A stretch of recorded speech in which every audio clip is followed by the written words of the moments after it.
আমি শুধু খাট পালং সোফার ফার্নিচার বানাইলাম, আসবাবপত্র আর গহনা বানাইলাম, ইট বালু আর সিমেন্ট আর টাইলসের মেহনতি করে গেলাম, এটা তেমন উল্লেখযোগ্য কিছুই হলো না।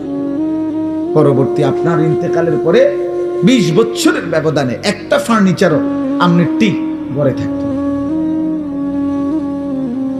না। এই সোফা পৃথিবীর সবচেয়ে দামি কাঠ দিয়া বানাইলেও বন্ধু আমার, বাপ আমার, আপনার মৃত্যুর 20 বছরের ভিতরে আপনার জেনারেশন, ছেলে মেয়ে, নাতি নাতনি কেউ এগুলো রাখবে না।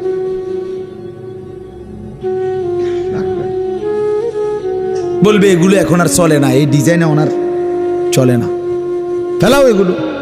কেউ যদি বলে এরে পুত, এই বেটা, তোর আব্বারে আমি নিজে দেখছি রে, রৌদ্রের মধ্যে মেস্তুরির সামনে দাঁড়াই আসিল টাটকা রোদে, কি কষ্ট করে যে বানাইছে তোর আব্বা, নিজে থেকে তুই এত কষ্টের বানানো তোর বাবার জিনিস ফেলে দিস না। ছেলেটা বলবে না কাকা কি কর, জিনিস চলে না, এটি লইয়া বইয়া থেকে লইব, ঠিক কি না বলেন? এটা চলে না, এই সোফা এখন চলে না, তো এই খাট এখন চলে না, এগুলো এখন নিয়ে বসে থাকলে হবে না।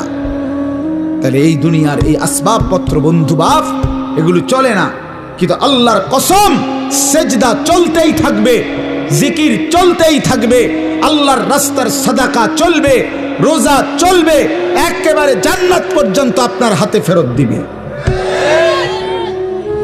আররাফাহা লাহুম আররাফাহা ইয়ারিফুনাহা, কোরআনে আছে, তাফসীরে লিখছে আল্লাহ তাআলা জান্নাতের মধ্যে জান্নাতি বান্দাকে তার দুনিয়ার প্রত্যেকটা আমলের কোনটার বিনিময়ে কতটুকু দিছে নিয়ামত জান্নাতে, এটা আলাদা আলাদা দাগ নম্বর, খতিয়ান নম্বর, বিএস নম্বর, সিএস নম্বর, আরএস নম্বরের মতো মিলাইয়া দিব। এ বলে দিবে 5ই মার্চ 2024 রোজ মঙ্গলবার 10:47 সময় ফেরেশতা বলে আপনি যে একবার সুবহানাল্লাহ পড়ছিলেন, এই সুবহানাল্লাহর বিনিময়ে আপনি জান্নাতের এইটুকু নিয়ামত পাইছেন, বুঝে নেন।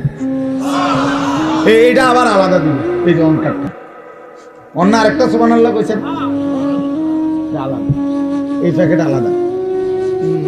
আররাফাহা লাহুম ইয়ারিফুনাহা, সে চিনবে তার কোন নিয়ামতের পুরস্কার।